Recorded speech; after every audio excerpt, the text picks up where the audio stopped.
Hi friends, cubit അക്കാദമിയുടെ SSC and RRB YouTube ചാനലിലേക്ക് ഏവർക്കും സ്വാഗതം. എൻ്റെ പേര് അച്യുതാനന്ദ്. അപ്പോൾ നമ്മളെല്ലാവരും കാത്തിരുന്ന SSCയുടെ CHSL നോട്ടിഫിക്കേഷൻ വന്നിരിക്കുകയാണ്. അപ്പോൾ അതിൻ്റെ ഒരു ഔട്ട്ലൈനാണ് നമ്മളിവിടെ ഡിസ്കസ് ചെയ്യാൻ പോകുന്നത്. ആ നോട്ടിഫിക്കേഷൻ്റെ ഒരു ഇമ്പോർട്ടൻ്റ് ആയിട്ടുള്ള കുറച്ച് കാര്യങ്ങളാണ് നമ്മളിവിടെ ഡിസ്കസ് ചെയ്യാൻ പോകുന്നത്. ആദ്യം തന്നെ അപ്ലിക്കേഷൻ സബ്മിറ്റ് ചെയ്യാനുള്ള ഡേറ്റ് എന്ന് പറയുന്നത് 8/4/2024 മുതൽ 7/5/2024 വരെയാണ് അപ്ലിക്കേഷൻ സബ്മിറ്റ് ചെയ്യാനുള്ള ഡേറ്റ് എന്ന് പറയുന്നത്.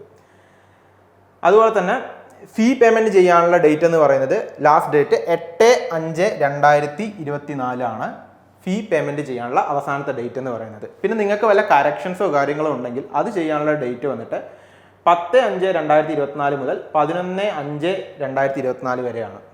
പിന്നെ ഇതിൻ്റെ എക്സാം CBT 1 ഷെഡ്യൂൾ ആയിരിക്കുന്നത് ജൂൺ ജൂലൈ മാസങ്ങളിലാണ്. 2024 ജൂൺ ജൂലൈ മാസങ്ങളിലായാണ് ഇതിൻ്റെ എക്സാം ഇപ്പോൾ കറൻ്റ്ലി ഷെഡ്യൂൾ ആയിരിക്കുന്നത്. അപ്പോൾ അപ്ലിക്കേഷനൊക്കെ എത്രയും പെട്ടെന്ന് നിങ്ങൾ അയച്ചു തുടങ്ങുക. കാരണം ലാസ്റ്റ് ഡേറ്റിലേക്ക് പോകും തോറും എന്താ പറയുക, സൈറ്റ് ഇങ്ങനെ ഹാങ് ആവാനുള്ള പ്രോബബിലിറ്റി ഒക്കെ ഉണ്ട്. അപ്പോൾ അതിലേക്കൊന്നും വഴിവെക്കരുത്, ഇന്ന് തന്നെ അപ്ലിക്കേഷൻ അയച്ചു തുടങ്ങുക. ഇതിൻ്റെ നിയമനം വരുന്നത് എന്താ പറയുക, lower division clerk, junior secretary assistant and data entry operator, ഈ പറയുന്ന പോസ്റ്റുകളിലേക്കായാണ് ഇതിൻ്റെ നിയമനം വരുന്നത്. അതായത് സെൻട്രൽ ഗവൺമെൻറ്റിൻ്റെ lower division clerk, junior secretary assistant and data entry operator, ഈ പറയുന്ന പോസ്റ്റുകളിലേക്കാണ് ഇതിൻ്റെ നിയമനം വരുന്നത്. ഇപ്പോൾ കറൻ്റ്ലി ഇതിന് ഷെഡ്യൂൾ ആയിരിക്കുന്ന വേക്കൻസി എന്ന് പറയുന്നത് 3712 വേക്കൻസിയാണ് ടെനറ്റീവ്ലി ഇപ്പോൾ ഷെഡ്യൂൾ ആയിരിക്കുന്നത്. ഈ വേക്കൻസി ചിലപ്പോൾ നാളെ കൂടാം. ഇനി ഇതിൻ്റെ ഏജ് ലിമിറ്റ് ആണ്. ഒരു ജനറൽ കാൻഡിഡേറ്റിന് ഈ എക്സാമിന് അപ്ലൈ ചെയ്യാനുള്ള ഏജ് ലിമിറ്റ് എന്ന് പറയുന്നത് 18 മുതൽ 27 വയസ്സ് വരെയാണ്. 18 മുതൽ 27 വയസ്സ് വരെയാണ് ഒരു ജനറൽ കാൻഡിഡേറ്റിന് ഈ എക്സാമിന് അപ്ലൈ ചെയ്യാനുള്ള കട്ട് ഓഫ് ഡേറ്റ് എന്ന് പറയുന്നത്. പിന്നെ SC ST കാറ്റഗറി ആണെന്നുണ്ടെങ്കിൽ 5 വർഷത്തെ ഏജ് റിലാക്സേഷൻ ഉണ്ട്. OBC-കാർക്ക് 3 വർഷത്തെ, PWD അൺറിസർവ്ഡ് കാറ്റഗറി ആണെന്നുണ്ടെങ്കിൽ 10 വർഷത്തെ ഏജ് റിലാക്സേഷൻ ഉണ്ട്. PWD OBC കാൻഡിഡേറ്റ് ആണെന്നുണ്ടെങ്കിൽ 13 വർഷത്തെയും, PWD SC ST കാൻഡിഡേറ്റ് ആണെന്നുണ്ടെങ്കിൽ 15 വർഷത്തെയും ഏജ് റിലാക്സേഷൻ അവൈലബിൾ ആണ്. ഇനി ഇതിൻ്റെ എസെൻഷ്യൽ ക്വാളിഫിക്കേഷൻ എന്തൊക്കെയാണെന്ന് നോക്കാം. ബേസിക്കലി ഈ പോസ്റ്റിന് അപ്ലൈ ചെയ്യാനുള്ള ക്വാളിഫിക്കേഷൻ എന്ന് പറയുന്നത് +2 ആണ്. ഏതെങ്കിലും ഒരു സ്ട്രീമിൽ നിന്നുള്ള ഒരു +2 ആണ് ഇതിൻ്റെ ഈ പോസ്റ്റിന് അപ്ലൈ ചെയ്യാനുള്ള വിദ്യാഭ്യാസ യോഗ്യത എന്ന് പറയുന്നത്. പക്ഷേ data entry operated in ministry of consumer affairs, food and public transport and ministry of culture, ഈ പറയുന്ന മിനിസ്ട്രീസിൽ ഡാറ്റ എൻട്രി ഓപ്പറേറ്റർ എന്നുള്ള പോസ്റ്റിലേക്ക് അപ്ലൈ ചെയ്യണമെങ്കിൽ +2 in science stream with mathematics as A subject from A recognised board or equivalent എന്ന് വെച്ച് കഴിഞ്ഞാൽ +2 science group വേണം, maths ഒരു സബ്ജക്റ്റ് ആയിട്ട് പഠിച്ചിട്ടുണ്ടാവണം. ഇത്രയേ ഉള്ളൂ.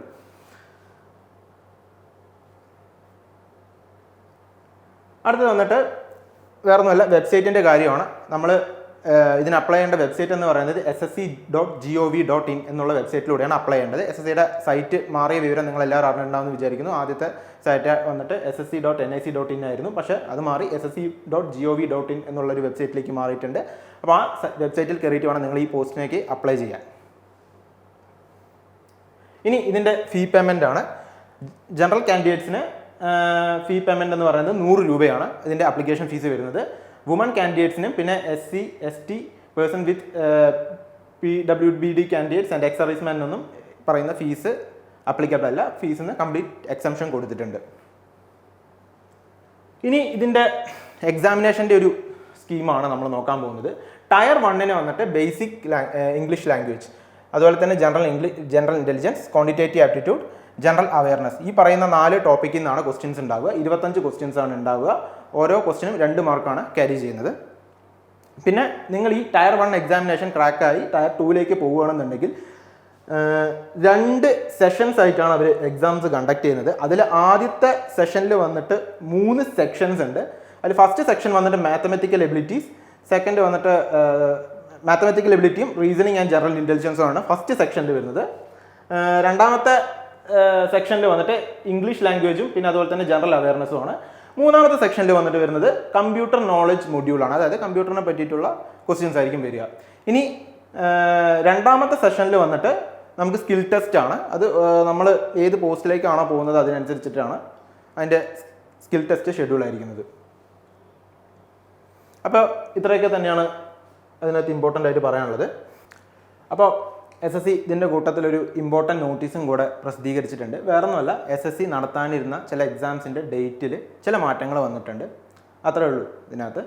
അതിൽ ജൂനിയർ എഞ്ചിനീയർ എന്നുള്ള പോസ്റ്റ് അവർ ആദ്യം നടത്താനിരുന്ന ഡേറ്റ് വന്നിട്ട് 4th to 6th June 2024 പക്ഷെ അത് റിവൈസ് ചെയ്ത് 5th, 6th, 7th ജൂണിലേക്ക് മാറ്റിയിട്ടുണ്ട്.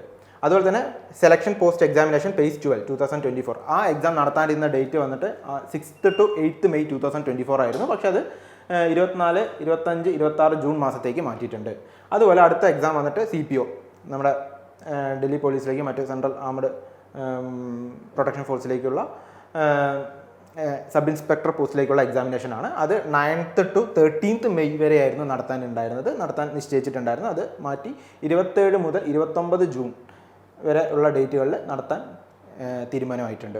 പിന്നെ നമ്മുടെ CHSL എക്സാമിനേഷൻ അത് 1st July to 12th July വരെയാണ് നടത്താൻ തീരുമാനമായിരിക്കുന്നത്. അപ്പോൾ എക്സാം ഡേറ്റൊക്കെ അനൗൺസ് ചെയ്ത് കഴിഞ്ഞു. എക്സാം ഡേറ്റൊക്കെ വന്ന സ്ഥിതിക്ക് നിങ്ങളുടെ പ്രിപ്പറേഷനൊക്കെ ഒന്നുകൂടെ ബൂസ്റ്റ് ചെയ്യണം, ഒന്നുകൂടെ നല്ലപോലെ ഉഷാറാക്കണം.